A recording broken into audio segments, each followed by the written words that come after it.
All right, what's up, guys? We are back with another podcast episode, and whew, this week was way more drama than the world needed. I don't know how much. I mean, I know you and I have talked about it on and off this week, Will, but just my goodness, the drama was just way I wasn't too ready high. for it. Yeah, no, I honestly wasn't ready for it. I turned off my phone, I disconnected, and then I turned it back on, and I got like 10 texts from you. Will, did you hear this? Did you hear this? What happened? I'm like, what? What's going on? And it was a lot to intake, to be quite honest. I thought you were potentially writing a script for a soap opera or some sort of show, dramatization for a new show on Netflix about pickleball. Dude, that's what it felt like, because the newsletter I wrote, I spent like an entire day and a half writing that thing, and every time I added something, I was like, oh, there's another piece of drama. That's nice. Yeah. Oh my gosh. So anyways, we'll get to all of that, guys, but there was a ton of paddle drama in the industry this week. We're going to talk a lot about that. That'll be our main talking point. But before we get into all of that, we did want to read a comment from the last podcast episode, and this comes from Z again, because he left an absolutely hilarious comment. So if you guys want to get on here, just leave me a funny comment or a great question, but somehow Z got on here twice. He said, does anyone know where Zane keeps his ego? Because it's definitely not stored in his arms. I feel like you could say anything about Zane and it would just be funny. Dude, I whoever this guy is, he's hilarious. That is fantastic. In fact, I'm gonna screenshot that and send it to Zane after this. Was it this tournament where he completely missed the ball, like with that overhead, and it hit his head? Please. Thank you for bringing that up, because I didn't even write that down, but that was so funny. I had to watch that like 4 times because I thought he hit the tomahawk. Me too. I thought it hit the net and went over. Yeah. And I was like, what happened? And then I saw he got hit in the head. Somebody put the bonk noise effect on it, and it was like perfect, honestly. Oh, that's so funny. I didn't even think about that. He made top 10, not Sports Center. Yeah, not top 10. Not top 10, not top 10. And there was a part of me that was thinking, oh my gosh, did he do this on purpose just so he could make it on not top 10 or just to be memed? I don't know. I wouldn't put it past Zane. I think at this point, he's past trying to look nice on the pro streams. He's just trying to make it on memes of pickleball. And that was a sheer sign of desperation. A sheer sign of desperation? Or was it genius? Yeah. Yo, Zane's smarter than all of us. I am. Let's calm down, Will. He called himself an idiot on the first episode of his own podcast. Hey, that's what I'm saying. He's thinking way far ahead, He must be. He's playing 3D chess and we're playing checkers. So anyways, that was the comment for this week. If you guys want to be featured on that, leave a comment down below. We love seeing the discussion. Make sure to leave us a rating on Spotify, Apple. And that's the only places you can do that. So I don't got any other places for you to say that. Anyways, we'll go on to some quick news and updates. We'll just talk about the PPA. To be honest, there wasn't anything that exciting this week for the most part. Did you get to watch much, Will?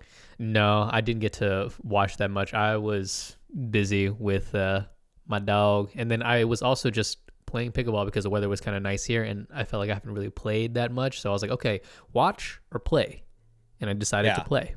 Yeah, play is definitely wise. I would not disagree with you there. Well, we'll just run through some stuff real quick. First one was they put Rafa against Zane in the first round, which I thought was hilarious. Do you think that was on purpose? Wasn't intentional. There's no way. If someone tells me that was random, I just have such a hard time believing that. There's no way. So Rafa did not play with an Adidas paddle. He played with a Yola paddle. I did see that in one of the highlights. I was like, oh my gosh, he switched. To be honest, when I saw the highlight, I thought this was from a previous tournament or a tournament of old, but apparently it wasn't, because he switched back, and I was like, oh my gosh, this is Austin PPA. So how did he do? He ended up beating Zane. He beat him 11-4, 11-8 with the Yola. So that just goes to show you, put a regular paddle back in his hands that isn't a piece of garbage, and he's a great player yet again. Sweet revenge from Rafa. Wait, didn't he win? He won on the clip that Zane got bonked in the head by the ball, right? Yeah, because that wouldn't count Okay. for Zane. Yeah. So, but was that the match point? Was that the game point? You know, I don't think so. To be honest, I thought Zane was calling a timeout, but I don't know. If that was game point, that's even funnier. That would be legendary. So congrats to Rafa. Hopefully he doesn't have to keep using the Adidas in singles. He did use it in doubles. Ooh, So I wonder if Adidas made an exception for singles. I think he did okay. It didn't seem that he went super deep in the draw, but I feel like it didn't go terrible. But to be honest, I didn't follow it very closely. Okay, all right. Good job, Rafa. Hopefully Adidas gets you a better paddle so you won't have to keep on doing this flippy-floppy. Yes, I agree with that. Next thing up is the first rounds don't seem to be so easy anymore. We had Martinez, Vic, and Tamaki go 7-11 and 8-11 against the Johns Bros. And I had never heard of either of these guys. I heard of Vic at singles day on Thursday because he played Ben and did decent in the first game at least. But 7-11, 8-11 for two people I've never heard of. Maybe other people have, and it's just my first time. But that's pretty good. That's pretty good. Yeah, that's pretty good. I haven't heard of them either, but I mean, this is going to be like happening more so, right, as we move forward, as more people come into the game, and we kind of all knew this, but to see them kind of get a run right there, especially get the John Bros, that's, props to them. Hopefully we'll see them, I guess, come back. And I don't know, I feel like this is a theme, right? You kind of come in, you're new, you're fresh, and then you get some pretty decent results, right? Or you get close, but then I feel like once the pros, once the veterans kind of see you play, they kind of pick you apart the next time, and Yep. We'll see if that happens next time. So, yeah. Oh, one other thing that I didn't write down, but I just remembered, Colin Schick played Christian Alshon first round. Completely forgot to write down the results. I'm pretty sure it went to 3, and looking at the clips online, it looked like I saw that one. That was one clip I saw too, right? It was it looked like he got hooked pretty bad. Oh, yeah, the bad line call. Yeah, Schick's face like, what? Because that was match point. Oh, that was match point as well? Yep, it was over after that call. So I don't know. It from the video, it looks like the ball was in. Christian called it out. We weren't there. Camera angles are always tricky. Don't really know. But yeah, I was bummed to see Colin go out. But hey, Christian and Colin playing first round, that is a fun matchup. If I was at that tournament, I would definitely have been watching that round for sure. All right. So yeah, I didn't follow the rest of his draw. I should have checked that. But we did have a really fun match. I loved watching this one. It was Riley and Matt versus Dylan Frazier and JW Johnson. They lost, or they won the first one 11-4 and then proceeded to lose 9-11, 9-11. Those games were tense. I assume you didn't see that one. No, did not see it. I only saw one clip from it, and it was a shot done by JW, and then I just saw Riley just completely fall or miss the ball, like it spun in a weird angle or direction, and next thing I knew, I saw Riley like on the ground, and I was like, oh, what happened? And it was kind of a tough angle from the clip that I saw to see what exactly JW did. So I don't think JW did much. It looked like Matt hit an overhead, and he was just trying to block the ball, and I think just the way he kind of flicked his wrist at the last second, like he wasn't really trying to do anything with it. He was just trying to get it back over. But I think it, just caught occasionally, like when you block a ball and it lands and it just has a ton of backspin. I think a similar thing happened here. And as Riley was about to strike it, because it just looked like a dead dink, it just spun out of his strike zone and he just couldn't catch it and then fell over. That was crazy to see. Yeah, it was crazy to see. Honestly, that's what you kind of look like all the time when you're playing against me, just on the ground. On the knees.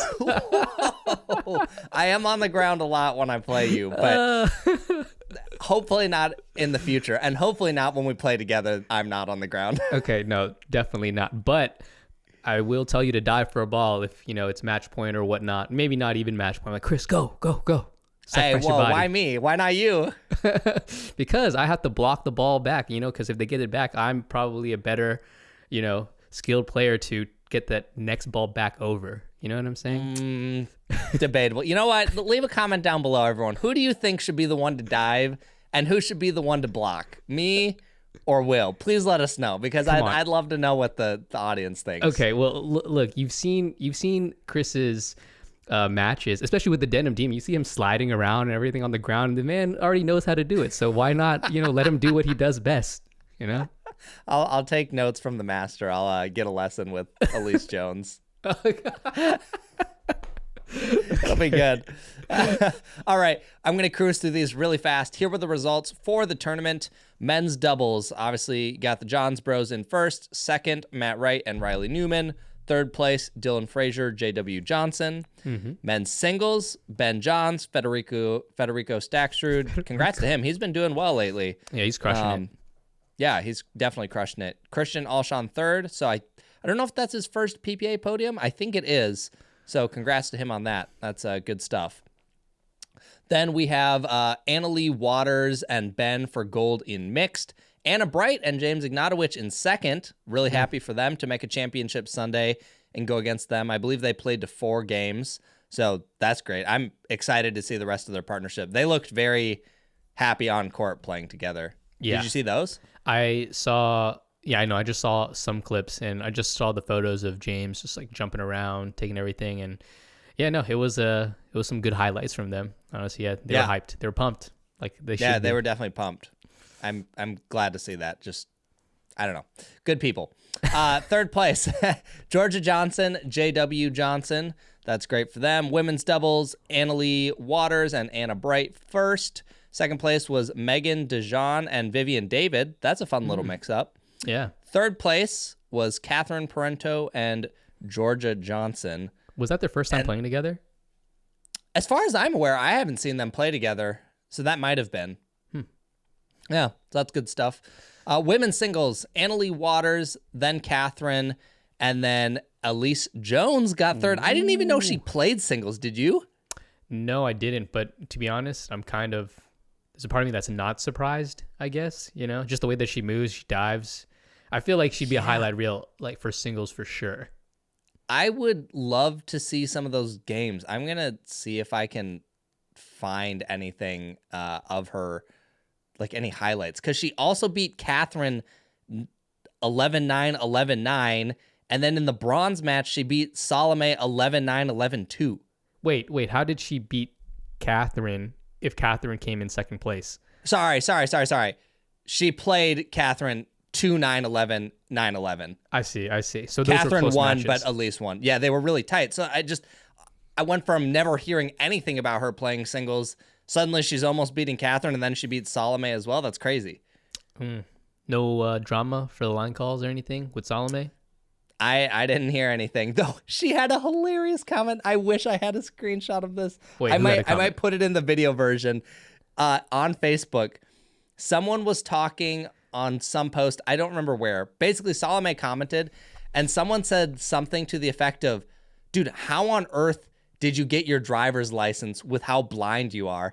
And then Salome responded and goes, oh, I just bribed the DMV. She was like, maybe if you bribed the people of this Facebook group, they would stop banning you so much. Shots it was fired. So funny. But I just loved that she took something that was directed as, pretty mean and basically just made a joke out of it. Heck yeah. Shouts to Salome for that one. Yeah, I thought that was fantastic. So shout out to Salome. That's really funny. Ooh. But anyways, guys, we have got the big drama of the week. It is the Paddlegate. I had written I think it was my first newsletters. I wrote thermoforming is here to stay. I might be wrong about that one because there is a whole lot of drama surrounding thermoforming. So if you haven't already seen it, I published a newsletter. I spent a ton of time on that newsletter. Like I said, I dropped all my work for Friday and part of Saturday Thursday dropped all my work and then part of Friday to work on this. So I'm just going to read you guys a bunch of it because there is a whole ton of misinformation on the internet about thermoforming. So I tried to get as much of it correct as I could. So I'm going to pull that up on my notes because I'm going to have to read all this because it's a lot. Yes. Are you going to provide some context to the audience too of, kind of what started it all and timeline of things? I'll try and provide as much of context as I can. So basically, you guys have heard me talk about the delamination on this podcast and in other areas. Basically, what delaminating is where the core separates from the face. The glue breaks and then they become two separate pieces. And at least in the case of thermoformed paddles, they hit much harder after this. It's kind of like a trampoline, but that doesn't happen to every single paddle. The Diadem Warrior had this issue when it launched, and the paddle face was dead. The ball wouldn't go anywhere. So it doesn't happen to everything. For whatever reason, with the thermoformed ones, it does that. There's a whole lot of theories why. No one has conclusively locked in the reason, but it's happening at a rate that's high enough that pros who are playing against them are getting very upset.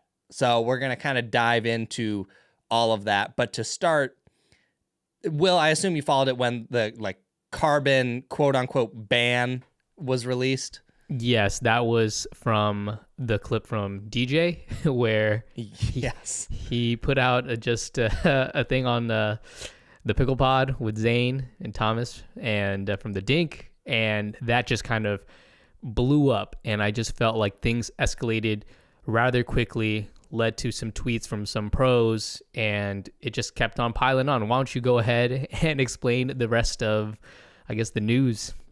Yeah, for sure. So we'll talk about that clip just a little bit. Basically, DJ was on PicklePod and he said, hey, I'm not allowed to use my Carbon X series at the PPA Austin. And then he made some other statements about how they tested new and old Carbon X series and they all failed a deflection test. And he was told, you can't use these. You're going to have to use something else. Then a player email was sent to the pros that said, pro players, the Carbon Power Carbon 2 models were found to exceed legal paddle requirements following testing done in a lab earlier this month. While USA Pickleball's official ruling process for carbon paddles is still ongoing, the PPA Tour is preemptively implementing additional testing measures for the Carbon Power effective immediately. All Carbon Power models used for professional play must be on-site tested, sticker marked before being used in a match, and at the conclusion of the tournament, Carbon Power models will be sent to a USA Pickleball lab site for additional testing. If a paddle comes back over any of the legal specifications, all points and at-risk prize money amassed at the event where the paddle was used will forfeit. For the purposes of consistency, the PPA Tour is also immediately implementing additional testing measures for all paddles across the board. All paddles used for professional play from the quarterfinals onward must be tested and sticker marked on site. USA Pickleball's Carl Schmidt will be conducting the testing. The PPA Tour stands by its commitment to unify and strengthen pickleball's equipment compliance standards with support from USA Pickleball and Major League Pickleball. Okay, when this came out, everyone was like, oh, the paddles are banned, or they thought they were banned, and everyone was going around and freaking out like, oh, Carbon's getting struck again. First of all, these paddles are not banned. You had the option to use them, and yes, you were heavily incentivized to not use the paddle because, you know, if it went back to the lab, maybe it delaminated while you used it and then gets sent back and now it fails and you lose all your results. So, of course, no one was probably going to use it. I think the only pro that did was Alex Newman, but DJ Young, Thomas Wilson, and Vivian all ended up using the regular Carbon from what I saw. So people were definitely, they were definitely scared out of it. And, you know, I can understand why.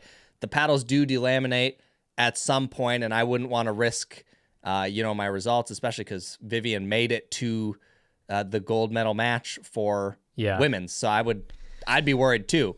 I mean, what was your kind of whole take on the thing when that news popped? Like, did you have any thoughts? Yeah. First of all, I was just kind of amazed at how one clip from DJ just blew everything up, and everybody just was on social media, just blowing it up even more out of proportion. And also, I guess why was there such loss in translation? Why was there such miscommunication? You know, why not send that official letter or whatnot beforehand? Why didn't DJ, I guess, consult, Carbon first? I mean, did the companies also get this information ahead of time? Like, you'd think that if USAP and PPA got this information, right, they would tell the paddle manufacturers and owners first, and then they could figure out how to deal with it and then let their players know. Like, why would USAP contact DJ directly as a player, right? It doesn't. I don't know. That So doesn't as make far as sense I to know, me. it was the PPA that contacted DJ. Okay, so But same thing. Yeah, same thing. Like there needs to be, some procedures, like some correct procedures to go about this, or then everybody just freaks out and then it just causes mayhem, and then we're just talking about this, and I don't know. It kind of also affects, I think to some degree, rec players as well too, because once the word gets out or whatnot, and you're using one of these paddles that are quote unquote banned, right? There's a stigma involved, right? Yep, And for sure. it's not cool to them. It's not cool to the companies. I don't know. It could have all just been handled way better. And granted, they're still trying to figure things out, but I don't know. I felt like this shouldn't have happened, to be honest. No, I completely agree. The company should be notified. From what I understand, talking to a number of the companies, the transparency between PPA, USAP to the companies might as well be non-existent from my understanding. It doesn't seem like they get updated on what a lot of the new testing standards are, or it's hard to get a hold of them. And I think DJ releasing the statement, was definitely, kind of crazy. As far as I understand, Carbon, that when that clip went out, that was the first time they had even heard about this news, which is crazy to me. They should not be hearing that news from a social media clip. Right, exactly. Like, could you imagine the PR that they have to work around, and just the scrambling that you'd have to do for the players and the companies? It's not fair to them to be sprung up like this, So I felt sorry for them, to be quite honest. It felt, I don't know. That's just kind of my thoughts on it. No, I completely agree. And Carbon did release a statement, which I'll read really quick just because I do think that had some good information in it. Dear Carbon family, I wanted to reach out to you and address the developing situation involving the PPA and our Power Series paddle and our sponsored athletes. You may have already read or heard public statements made by athletes and an email sent by the PPA and or the various posts making the rounds of the internet today. There is an incredible amount of misinformation and confusion, so I wanted to provide a thorough and transparent explanation of the situation as it stands today, March 15th. We have been in close communication with the USAP and PPA over the last few days, and I will do my best to clear things up. First and foremost, and importantly, none of the Carbon Power Series paddles are illegal or banned by USAP or PPA. All models and versions of the Power Series remain on USAP's list of approved paddles. Nothing has changed. USAP recently ran a compliance test on a single used Carbon 2X 16mm with approximately 35 hours of use. The source of this single paddle was chosen by USAP, and I personally don't know who owned it or in what condition it was in. Regardless, the paddle exceeded deflection specifications. Rumors were circulating that there were new paddles that failed. This is simply not the case. This was a used paddle. Additionally, USAP made it very clear this was an issue with the specific paddle they tested and not the entire line, meaning that specific paddle would be ineligible for play, but it doesn't affect Carbon paddles as a whole. They also let us know that this issue was not isolated to our brand. I'm not aware of which other brands they were referencing or if those paddles have been tested in the same manner, but I felt it warranted mentioning.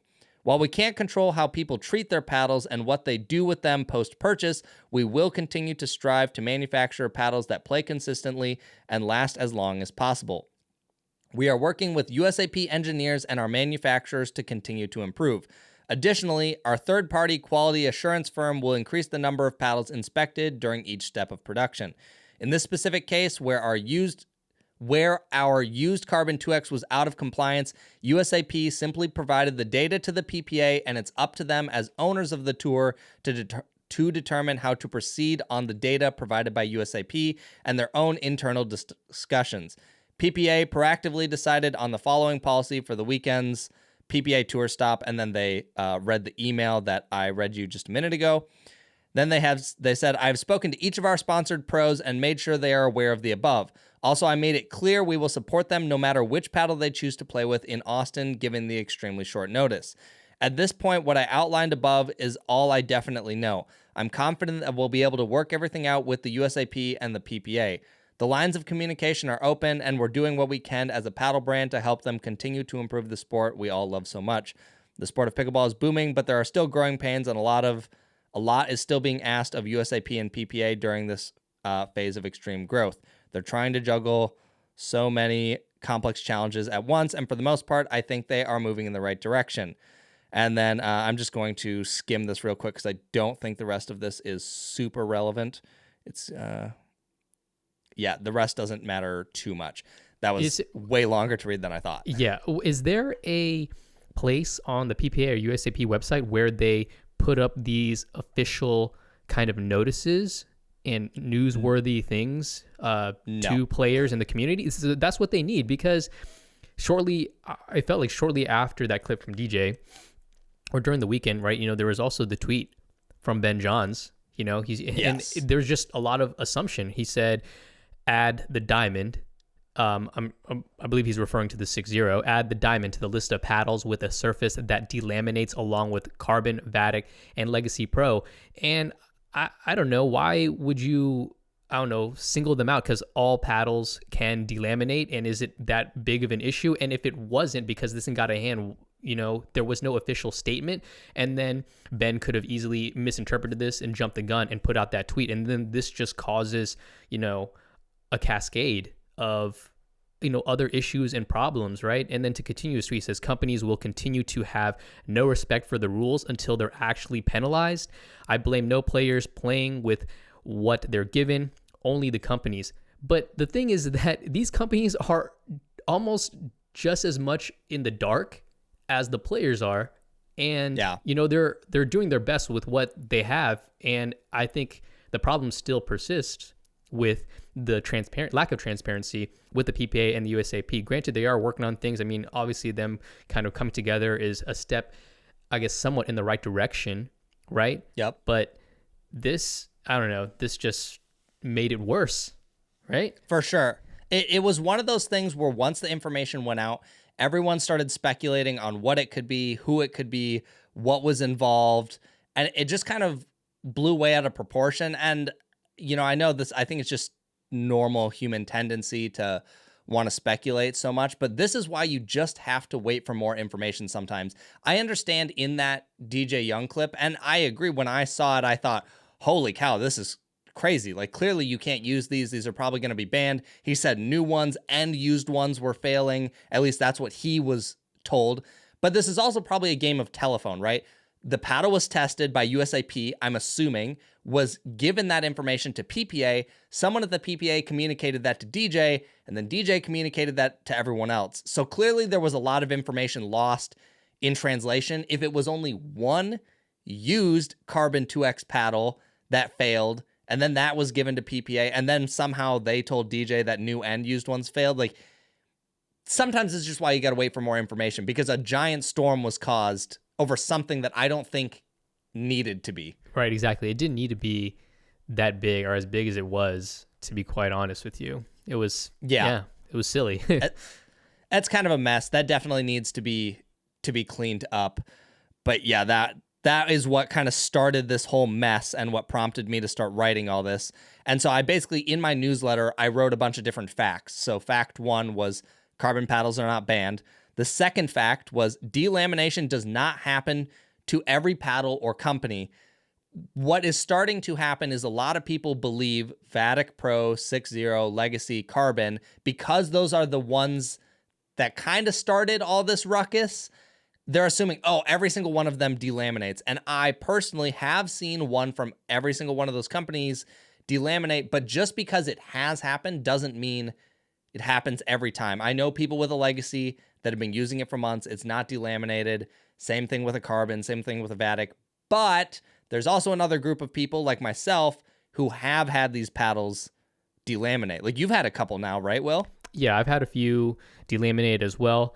And also, I just want to make it clear that I think a lot of the heat is going to these thermoform paddles, but non-thermoform paddles also delaminate as well. Yes. Yes. So they break, the glue comes undone. It sounds different. It might not have the effect of causing excessive power, while playing, but it does happen. And, it's just kind of unfortunate that, I guess, like, some of these companies and some of the thermoforms are just, I feel like, being targeted when, others have also delaminated in the past, and now it's only more prevalent because people are looking for it. But I bet you if you looked at previous tournaments or past tournaments, like it's happened before, and it's caused, some inconsistencies with paddles and pro players using different paddles. But because people weren't looking for it, it didn't make that big of a deal. But now it is. Yeah, I think it's a really tricky one because you have the thermoformed ones get noticeably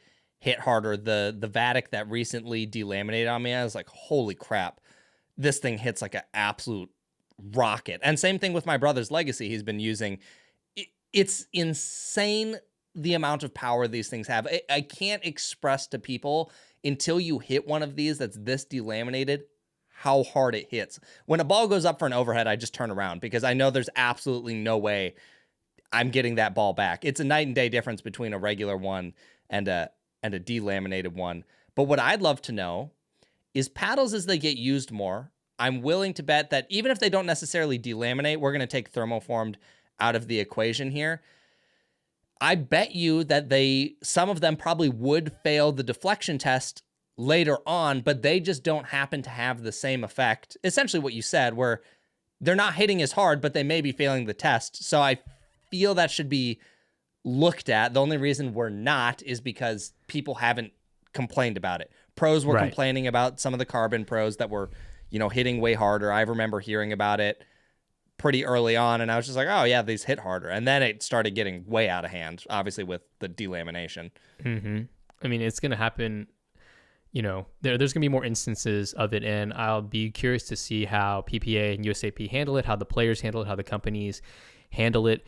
And the only way that I think you can move forward in the right direction is if the testing that is being done, whether off-site, on-site, during the tournament or whatnot, is transparent. Right? Yeah. And those notices need to be up somewhere for everybody to see, so everybody has the same consistent information, so we don't go through this debacle like again. It sucks. Also, I don't think it's fair, USAP or PPA, you can say to whoever, maybe it's more so the PPA than the USAP, but you caused, okay, they didn't necessarily cause it. DJ kind of caused the PR nightmare for carbon more so, but it's tricky. The email that they sent out did kind of re-clarify, like, okay, hey, these aren't banned, you can still use them, but this whole nightmare was created for a company which has had, in the past they had their issue, but you create a whole PR nightmare for them and you don't put out essentially anything public to clear this up and maybe calm people down a little bit and take some heat off the company. It just feels weird to cause the mess and then not fix it. Yeah, exactly. Yeah. Take, own your shit. PPA, USAP. Essentially. Like, own up your mistakes, like for real. Yep, exactly. So just know that not all of them delaminate. I'm using a 6-0 double black diamond right now. It's one of my favorite paddles. I've used it heavily. No delamination. I also heavily used a carbon 1X 14 millimeter before the PPA. No delamination yet. I'm eyeing this like a hawk, guys, because obviously I don't want to promote a paddle that breaks, so I'm testing these as thoroughly as possible. I have other people hitting them to go through this faster. Trust me. Besides the companies, no one's probably keeping a closer eye on this than me. Yeah. So you will have updates. Yes, Will definitely knows. Will definitely knows. Fact number 3 was companies are working on a fix, or essentially it has been worked on for March and April when those paddles are coming in. And, they're actually, a lot of them are already in. I know for Legacy, Vatic, 6-0 is more like April, I think. They've all basically added more glue. That's what they're hoping is the fix. Right now, we don't really know if that's going to be a fix. We're going to need to see a whole lot more paddles in the wild. I'm going to be getting new ones from every single company, and we'll see. I have had some interesting early results. I had one brand new Vatic Pro delaminate on me, and the guy who delaminated it, I gave him a second brand new one, and I'm going to see if he can do it again. I haven't heard anything yet, and it's been a few days. He managed to do the other one in 4 days, which is not a lot of time. So how heavy was he playing those days? Like, how many hours was he playing those days? He's a play twice a day kind of guy, and probably for 2 hours each. Okay. Is he a heavy hitter? So is he playing singles, doubles? Doubles, very heavy hitter. Guy he hits hard. Okay. Yeah, so he's I've actually joked he is a perfect durability tester because of how often he plays and how hard he hits. If a paddle lasts for him, it will last for almost anyone else short of a pro or other 5-0s who take the game very seriously. So yeah, just know that glue is their solution. They all want to fix just as bad as everyone else. Obviously, they don't want to deal with returns. They don't want this heat on them anymore. There's a spotlight on these three brand new companies. Carbon's been around for a while, but the others are, pretty new. So it just doesn't make any sense, right? Why, if you are a company, right? Mm-hmm.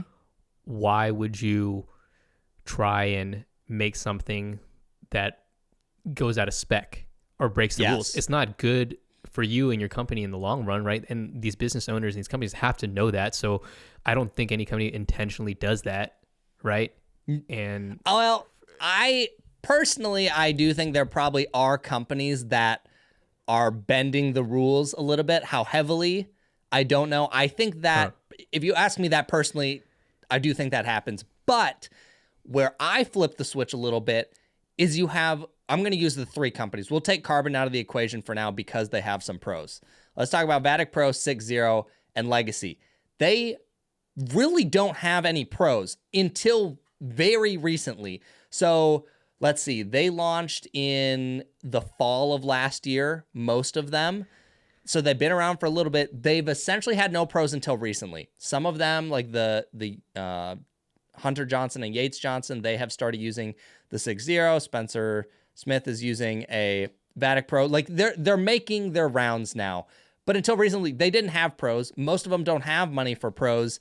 So why would they make a paddle that they know is going to break, get better, and then hope they don't get caught? If you're a small company, you're the easiest one to kill. If you're a big one, it's a lot harder.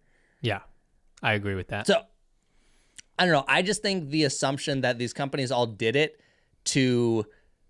and thought they were going to get away with it or that it's intentional. I don't know. It's really weird to me, especially when I don't know who, and I'm not going to point fingers. I can tell you right now, not all four of those companies independently came up with thermoforming as an idea and implemented it. Like someone copied someone. So I just think it would be really weird to come out with this and then copy someone else and be like, oh yeah, this breaks. I want all this attention on my company. I don't know. I don't think that happened, if you ask me. Yeah. Agreed. For sure. Okay. All right. Fact 4. Just because a paddle is powerful does not mean it fails a deflection test.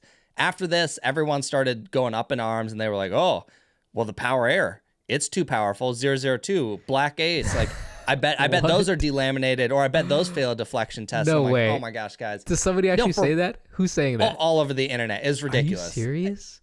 Dude, this is where I'm like, guys, why do we have to say these things on social media before? I don't know. It's just crazy to me. I mean, who knows?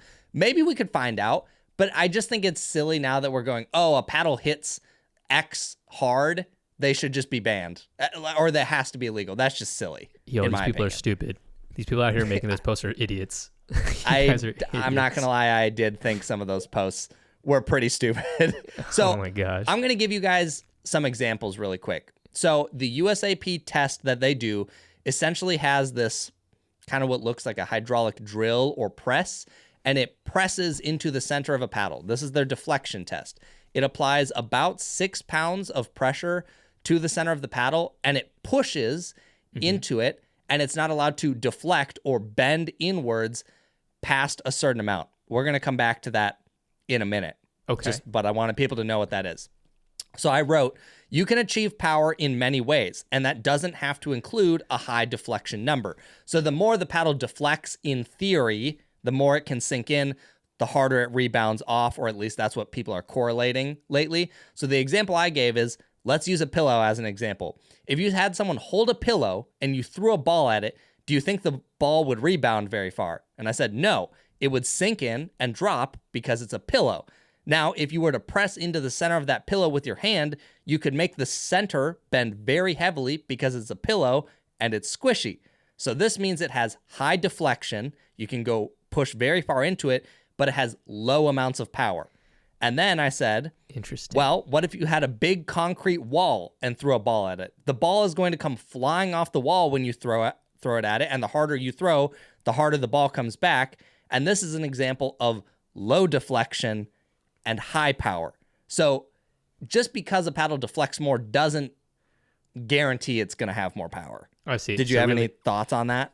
No, that's a great analogy, I think. Just thinking of it through my head. So it basically just means that it's all comes down to energy return, and energy return is achieved in different ways. Deflection is not the whole story.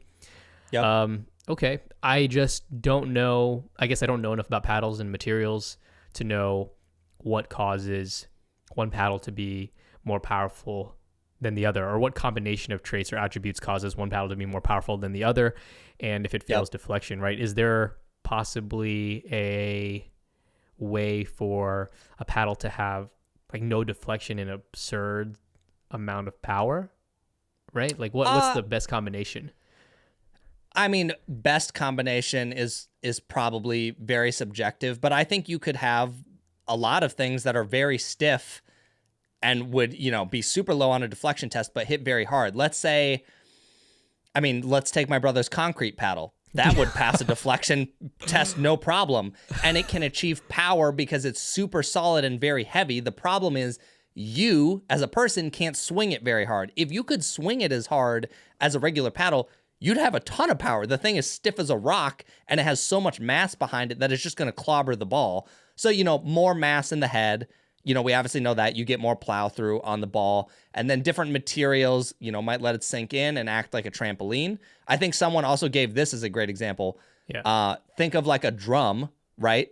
Like it hits and then, deflects or whatever. Like if you were hitting, it bounces off. Yeah, that would act a lot like a trampoline. So there's just a lot of ways you can achieve it. We won't go into all of them here, but just know that just because deflection's not everything. That's the hot topic we're all focusing on right now, and there's been a lot of pros, media, and social posts that are, I believe, giving the wrong impression of it. It's not the only part of the formula, and I think paddles like the ProKinetics Black Ace are a great example. That thing's stiff as a rock, Will. Yeah, like it is. It's a board. I'm willing to bet that has no problem passing a deflection test, and that's part of why it's so powerful. It's just really stiff, and the ball just rebounds off it very quick. So I wanted to just mention that example, and then I went on to say, so the USAP will reference back to what I said. The USAP test presses into the center of paddle with a 6-pound weight. It's not allowed to deflect more than 0.005 of an inch. And I wrote, do you know how small that is? Well, I Googled it for you. Is that a It's hair? It's about the same thickness of a dollar bill. What? So that's how much with 6 pounds of pressure this thing is testing for. Essentially the equivalent of the dollar bill. So they're not sinking that far into the paddle. I mean, you can hardly see that with a human eye. And maybe I'll pop this image up on screen if you're watching on YouTube, but someone with a digital caliper sent me an image of like how much space that is. And you essentially can't even see it with your eye. Like you can see the gap in this picture, but it's absurdly small. So we're not talking about it like going into an inch of the paddle and then, launching off. So it's I just thought people should be aware of that. Wait, so then I thought it was. I just can't imagine PPA USAP testing for this consistently, right? It almost feels like you need some sort of heavy duty or very sophisticated piece of equipment to be able to do this. Yes, if you see the image in my newsletter, it's definitely an expensive, large machine. Like how large are we talking? Is like the size of a room, a car, a table? It's not the size of a car. It's probably you can't see the whole device in here, but if I had to guess, I can't even. Let's just say you could not travel with it, and you would need probably a trailer to put this thing in. So then how is USAP and PPA going to test for this? Or where did they test for this? Like with DJ's paddle, right? Obviously, they said they failed a deflection test. Where did they test that? Yep. That was probably in the lab. I'm guessing. I don't know that, but I assume that paddle went to a lab. I see. So that was sent over to a lab. Okay. Yes. Yeah. Wait. And so I think they are working on ways of having an on-site deflection test. I don't think that that machine is the only way to do it. I think there are other, probably more portable ways to do it, but that's how they're currently doing it. Okay. Okay. Well, here's another question for you then. DJ sent this paddle to a lab. I don't know where their lab is. And let's say it passed, right? And they're, things are good. And DJ wanted to play with that paddle. Would the lab have to send it back to him? It just seems inefficient and a bit cumbersome to just be sending paddles back and to like if he was lab. just if he just wanted to check for his own pleasure. No, well, like if the lab took it, right, to test it, to make sure it passed or whatever, like, do they keep it or do they send it back to him? So maybe he wants to use it for the next tournament. I don't know. I don't know. Well, because the thing with all of this is we don't really know. We have no idea who the source was of the Carbon 2X that got sent in. My guess is this is how it went in a rough timeline. I don't know any of this for fact. I'm going to make that clear so no one can misquote it. I think there were complaints about carbon paddles from other pros on the tour. It started finally getting investigated. Somehow USAP, whoever they trust, sourced a paddle that was used, tested it. It failed. They probably gave it back to whoever that original source was. Didn't sound like they had DJ's personal paddle, and I don't know why they would take it, but I'm guessing, let's say Alex Newman, if his paddles were sent in after this tournament, I'd imagine they'd send the paddles back. I would think it would be kind of dumb to keep it if it passed, but you're right. And now it's just kind of a waste of time. Yeah. Okay. So, yeah, I don't know, but that's how that test works, and that's that for now. We'll see what they end up doing on site. Yeah, I'd be very curious. Me too. So fact 5 was no paddles are being banned right now. Emphasis on the right now. And basically I just wrote and repeated it very clearly. Legacy is not illegal. Carbon is not illegal. 6-0 is not illegal. Vatic Pro is not illegal in their stock form. I have seen the deflection numbers for most of those companies, or at least 50% of them. I can't actually remember. Maybe I've seen it for 3 out of the 4. They've all passed brand new. And I know some of them have even been having it tested before they've been shipped back. It's like they're trying to ensure that these pass. I think people are assuming now that they're illegal when they get out of the box. If you ask me, there's no problem out of the box. They're noticeably softer out of the box. Everyone knows that. They still hit hard, but they hit. If you haven't experienced a delaminated paddle, it's just insane how much harder it hits. I don't have a way to describe it to you. So that's what everyone's complaining about. It's just the delamination. I don't really think we're arguing about them being illegal when they're new, or if we are, that's news to me. You just had so much silence there. You just had to eat it up there, huh? Soak it in. No. Yeah, it's a lot. Do you still have more facts? Because that was fact 5. Yes, I know. We've definitely for sure got more facts. Okay, let's go. All right, fact number 6 was how to look for delamination, because a lot of people have been curious about this. So the first test and most reliable way, if you ask me, is you take both of your thumbs and press into the center of your paddle as hard as you can. And if you start hearing a bunch of cracking noises, your paddle's probably delaminated. Every single one that I have had and checked, it cracks when it's delaminated. My brother's cracks an absurd amount. The Vatic I have cracks a lot. Another Legacy owner in my area, his cracks a lot. I haven't had I did have someone's Carbon the other day. His is in the very early stages of delaminating.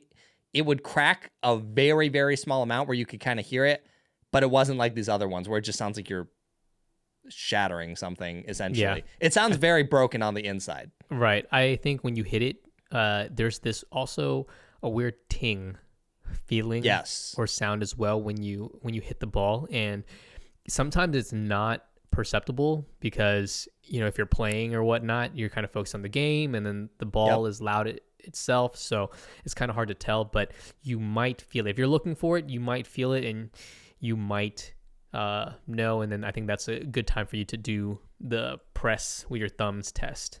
Yes. The sound of the paddle definitely gives it away. Like the 6-0 you were using of mine in Arizona, that made a horrible noise. That was the first one where I noticed the noise, but my brother's Legacy It makes a slightly weird noise, but if you weren't looking for it, you probably wouldn't know. The Vatic I'm using also makes a different noise, but still kind of hard to tell. I think it just depends on how it delaminates. Probably depends on the paddle a little bit.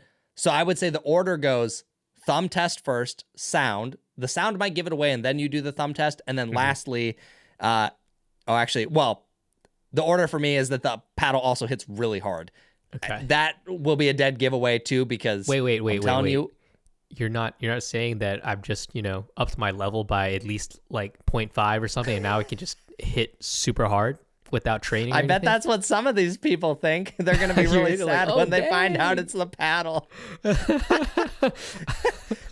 It's crazy, dude. It makes someone weak like me. I feel like I'm just a top tier pro when I hit an overhead. I'm like, that ball's gone. You are not touching that thing.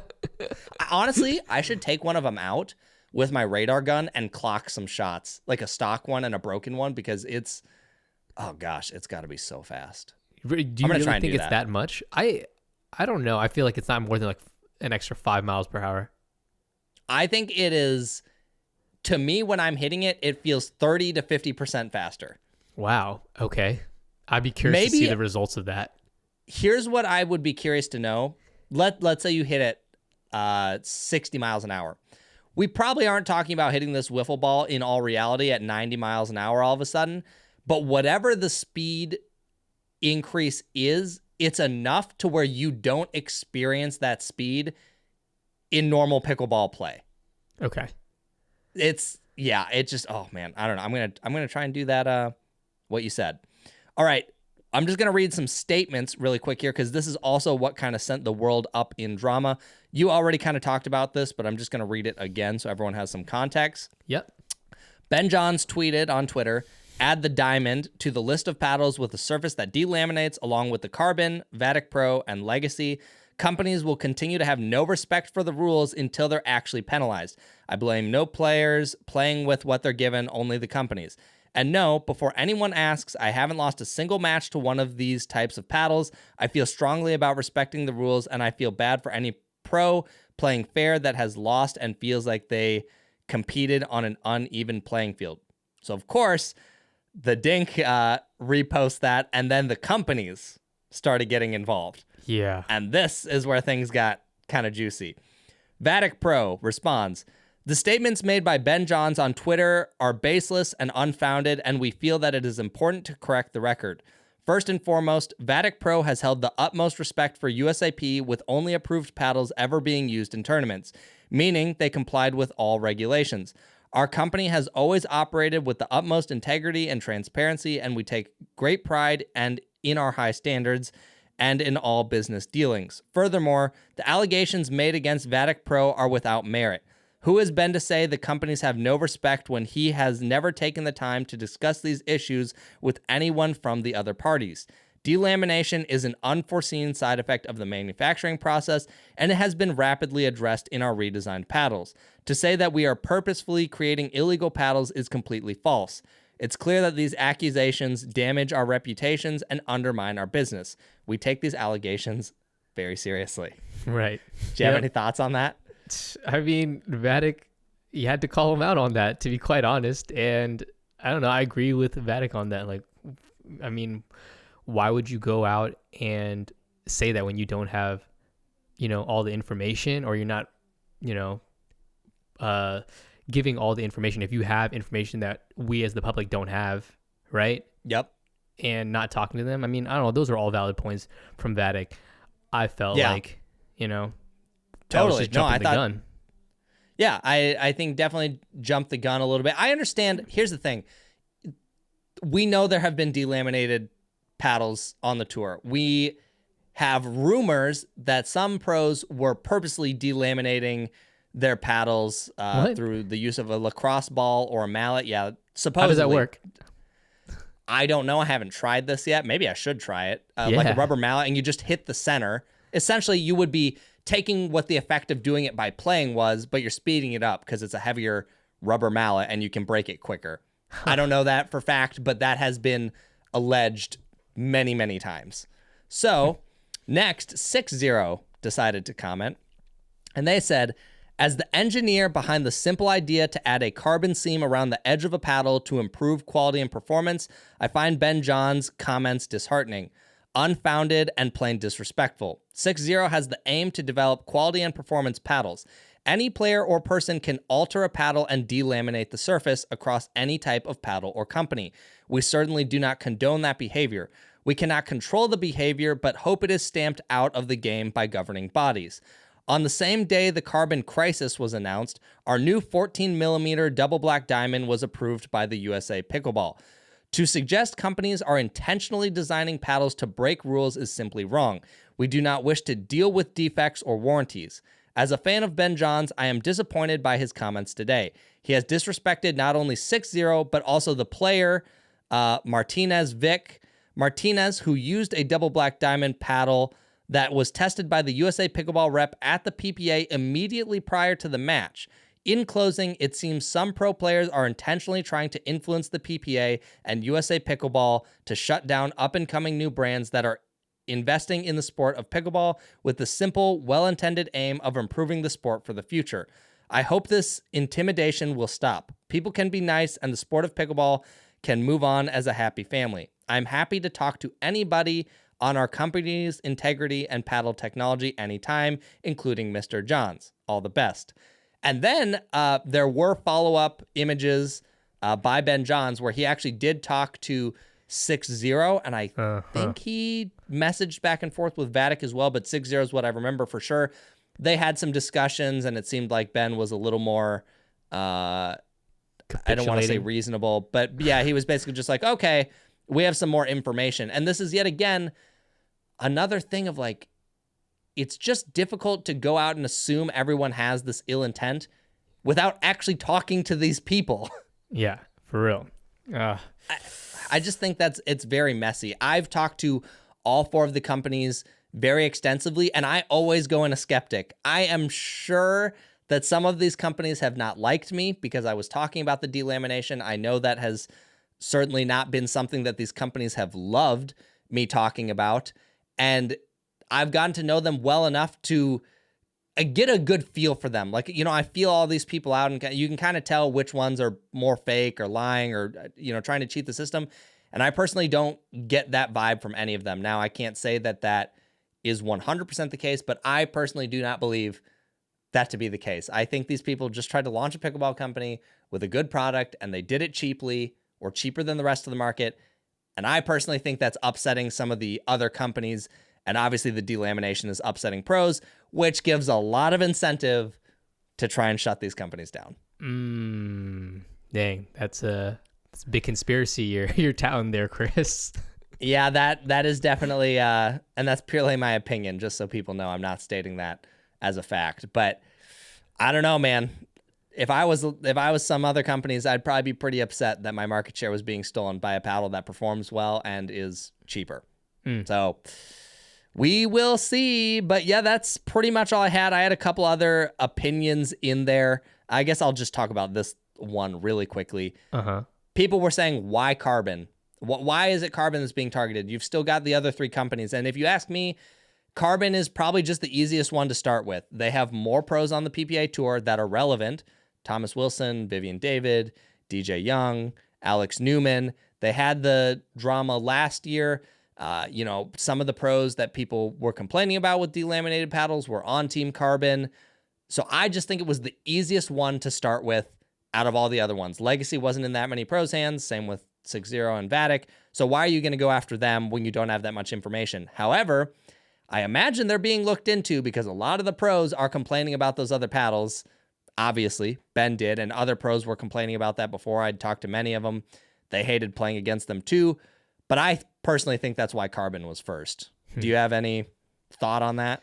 I mean, just the same thoughts that you had, really. And I'm just curious, because if the theory proves correct of some of these pros are just scared, or because they're the incumbents, or the companies, right? They're the incumbents and they're scared.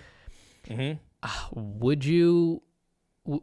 I guess no. That's silly. I mean, of course you would, right? You'd be scared of them taking your market share, you know, eating your cake, eating your lunch. So you got to do something. But to go about it this way is kind of, if it's true, right? It's kind of crappy, kind of shady, right? I think there's enough for everybody to eat, right? Pickleball's growing, Yeah. right? Why do you got to do that? You know what I'm saying? Or why do you have to do it in this way, in this manner, or the way that it kind of unfolded? It could have, the discourse could have been played out much more professionally, and politely and cordially, right?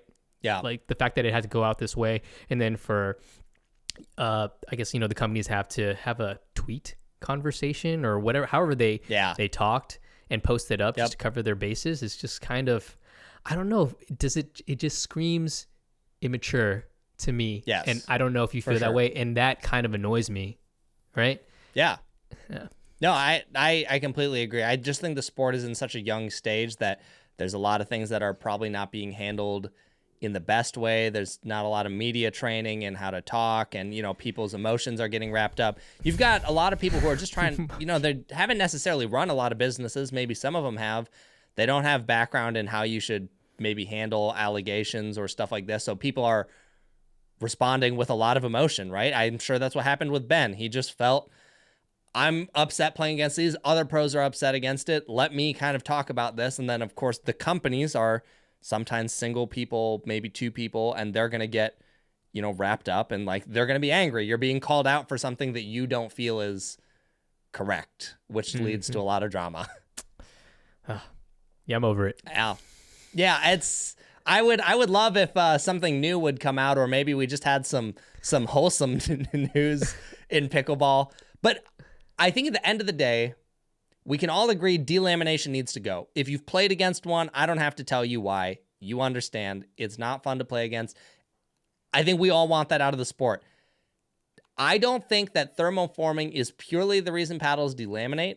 I think it's with this subset of paddles that's out right now, they happen to delaminate. I'll have more information in the future, but there are other paddles on the market that are thermoformed and people haven't known, or I'm just going to say they haven't known. I don't think most people have known. But before I actually name those, I'm going to do a little bit more research just to be 110% sure. I'm 99.99999% sure. But we're going to wait. We got to be absolutely sure. We state facts on this podcast, Will. Oh, do we? Okay.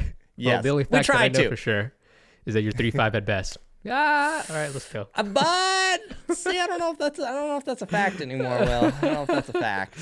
But yeah, I don't know. I'm hoping these companies pull through. I love the paddles. I think you have too. I have loved every second of using them. I think they are a noticeable improvement, and not even when they're delaminated. I personally don't even like it when it's delaminated. I like it when it's stock.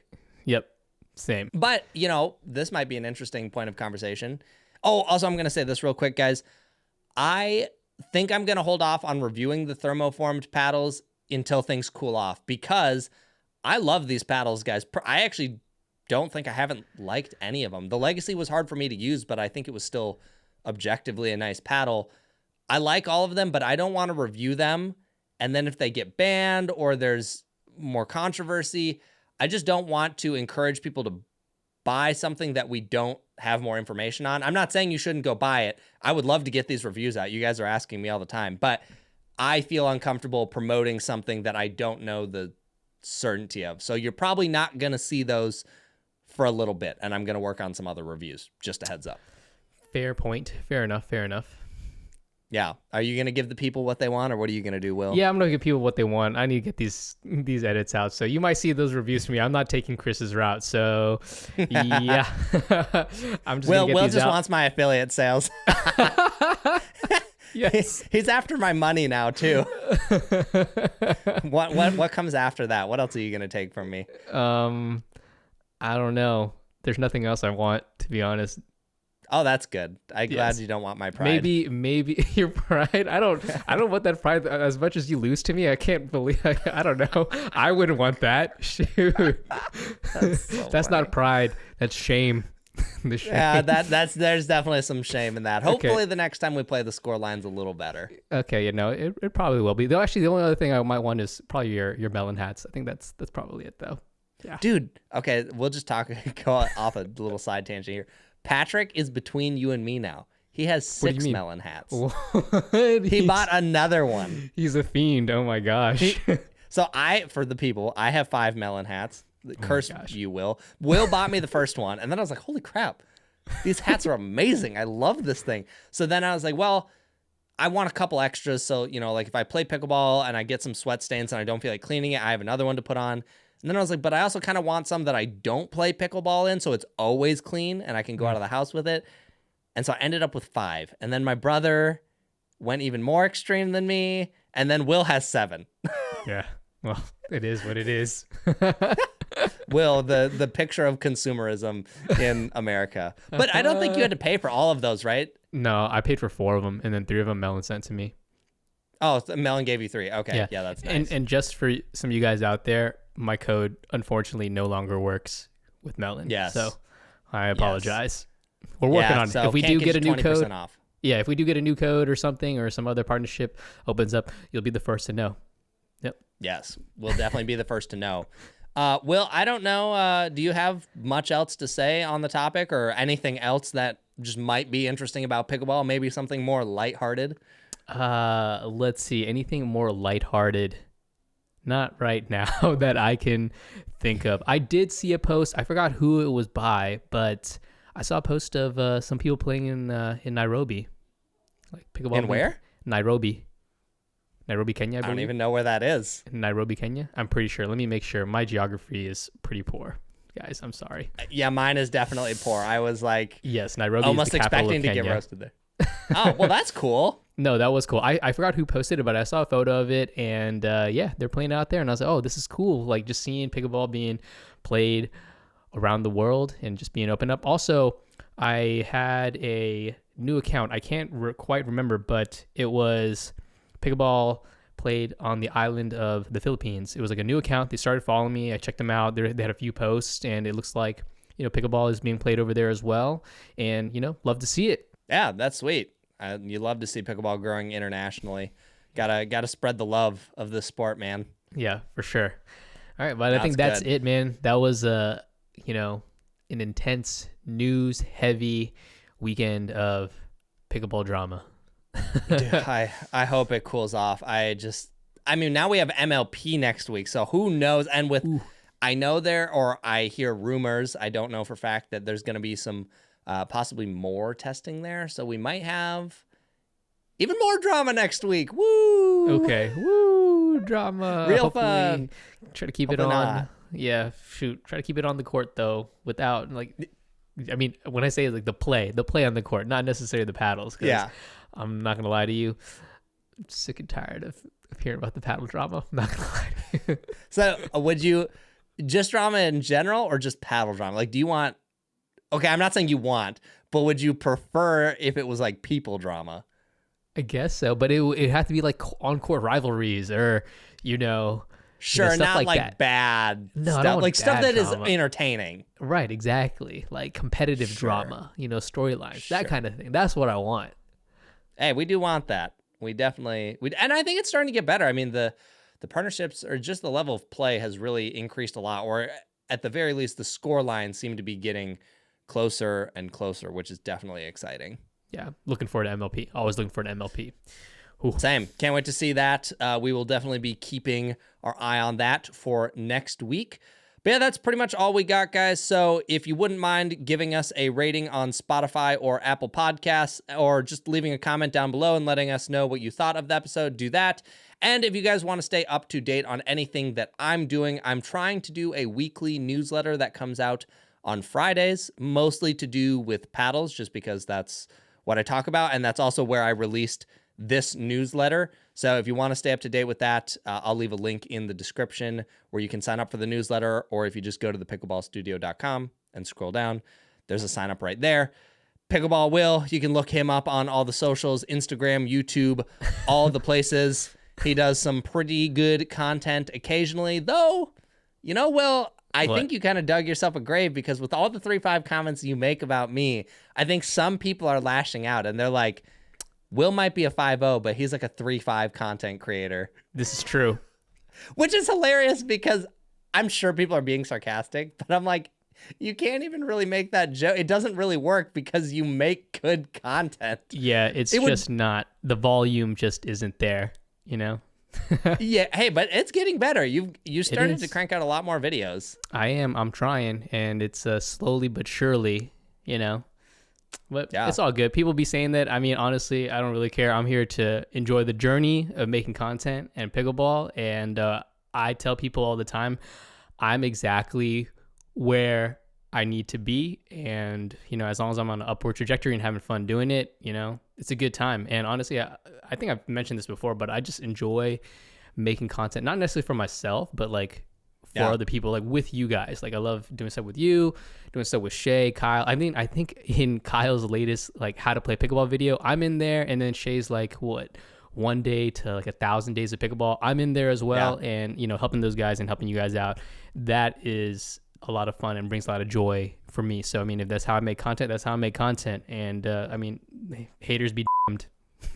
Yeah, so lay off my man. Stop being a jerk. Yeah. We're not. All right. Thanks for listening, guys. We'll catch you in the next episode. Peace.